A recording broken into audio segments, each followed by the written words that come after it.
Welcome to Hotline TV. I'm Evan McMorris Santoro. Wow, that's a long name, Evan. I'm John Mercurio. In today's Hotline, we debuted a new daily feature, Word on the Tweet, a look at the political day on Twitter. Evan, you are following this closely for us. You're following these tweets. I like to call them twits, frankly. It seems more, grammatically correct. Sure. All right, let's talk a little bit about this Twitter thing that seems to be sort of sweeping the nation, if not Washington, D.C. Well, Twitter is sort of, a short and sweet version of it. It is sort of like the Facebook status update. Indeed.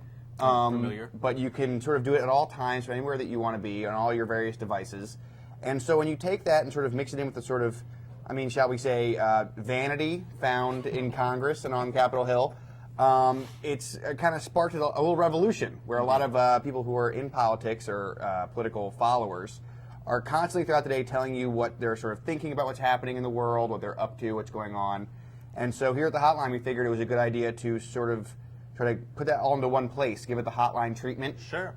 And what are we finding? What are the tweets what are the members of Congress, what kind of tweets are they writing to their tweets?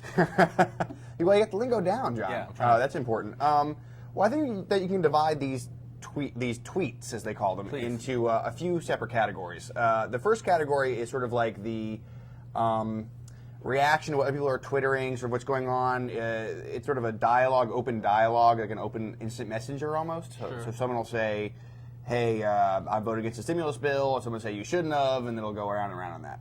Then you have the kind of twittering what's going on your public website or what's going on with your constituents. So you sort of say, hey, I just posted a new blog post about why you should vote against the stimulus. Or my personal favorite are the ones who sort of just tweet what's going on during your day. Sure. Like what? Like what are we hearing about? What are members doing during their day? Well, I think you can't talk about this without talking about Claire McCaskill, Sure, who is the number. She's a good tweet. She's the number one tweet, I think, of all. Sure. And she will tweet anything. The other day, she tweeted that she went to go see The Reader to see if Kate Winslet was good in it. Said that it was a good movie and that she approved of Kate Winslet being in it. And then when Kate Winslet won the Oscar, she said that was a good win. Was she able to actually watch the movie, given that she was tweeting, as you say, all this time? I don't know. Yesterday, I watched her in that summit stimulus meeting over at the White House, and as soon as she stood up, as soon as the thing was over, you could see her pull out her BlackBerry and just starting to tweet away, whatever. Is there any connection, do you think, directly between Claire McCaskill and Tweety Bird that we're familiar with? Well, I have heard there is some evidence that there might be some connection there. Okay, good. I've seen some photographic evidence. All right, let's do a little bit of work on that. All right, who's leading the tweet brigade? Which party do you think is much more tweet friendly? Well, for all the publicizing that Claire McCaskill has been getting lately, she's been getting a lot of coverage on TV. Republicans are vastly, just way ahead on this Twitter thing. Wow. You can see that there's been some sort of there's been a push at the party level to do this. A lot of representatives and senators from the Republican side are on this thing.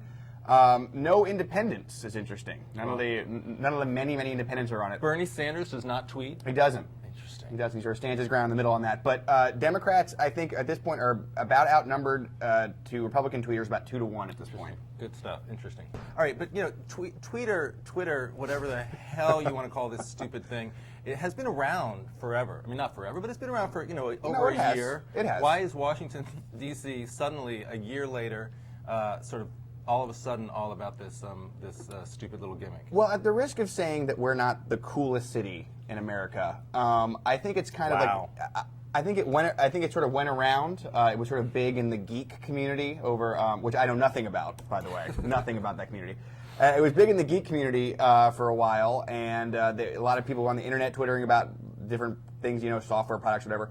And then eventually it got to the media. The media started doing it a lot. That's the biggest new increase in twittering. And then these Congress people, I think that as you saw more constituents getting on there, you saw after Obama sort of using this product and other kinds of social networking to work with voters, it just started to happen. I think that Obama legitimized a lot of these social networking tools, right? All of a sudden, it didn't seem so silly. Yeah. He's a pioneer in so many ways. That's right. All right, you are my main tweep, Evan, and I thank you so much. Thank you. You're my main tweep, too. And to all of our other main tweeps, God, I hate that word, out there in America watching us on Hotline TV, that's all the time we have for Today, I'm John Mercurio. And don't forget to visit us on Twitter. That's twitter.com/thehotline. I'm Evan McMorris Santoro. Thanks for watching.